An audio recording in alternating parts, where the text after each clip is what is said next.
So the point of the matter is, supporting individuals is critical. Supporting individuals is critical for these platforms to attract an audience. And now, lastly, the very final point that we can make when it comes to supporting individuals. The lifeblood of these platforms is advertising. And when advertisers are negotiating to get ads run on something like this, when they're throwing around the CPMs and all the other stuff, one of the big things that matters is what kind of audience can you get me? What kind of demographics is my stuff going to be shown to? And that's what some of the ad-friendly stuff and some of the things that have been going on in YouTube have been talking about. And companies were upset about where their ads were showing up. And so they're like, you know what, if you're not going to police your system to hook us up with the kind of audience, aka demographics, that we want to reach out to, we're not going to work with you. We're going to pull our ads. So that by itself is interesting because it shows the favoritism towards companies versus individuals when it comes to the whole advertising thing. If you compare a negotiation over advertising to the way an end user uses the site to make content, and then they don't get an audience, like on Twitch or YouTube, it just goes to show just how much favoritism there is of companies and collective entities over individuals.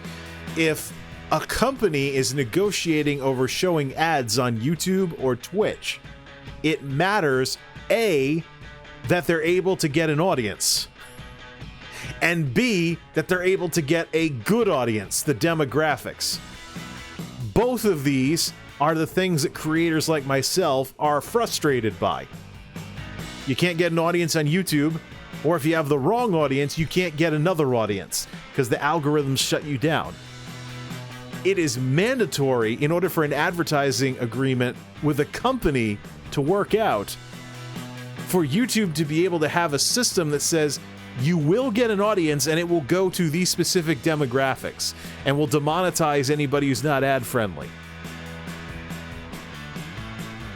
But these very things that are critical to something like this are exactly what creators want more of and aren't getting enough of. That's ridiculous. Again, favoritism of companies and collective entities over individuals.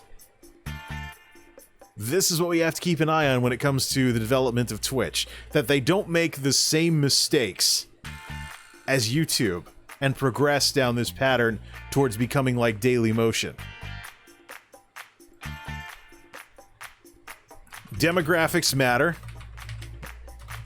Advertisers want to know that they're getting an audience, a legit audience, and that they're getting the right audience. This shows the irony of corporate stuff, corporate versus individuals. Of course, we can also reference to the adpocalypse. Advertisers were upset about where their ads were showing up. And so we have the discussion today about being ad-friendly and stuff like that. And this shows the irony of corporate versus individuals, that critical parts of a negotiation are the same things that creators want, but don't get enough of from YouTube's systems. That is exposure and demographics.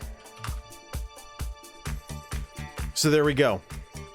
And this is the problem with Twitch going down the same path as YouTube, because you see the progression here.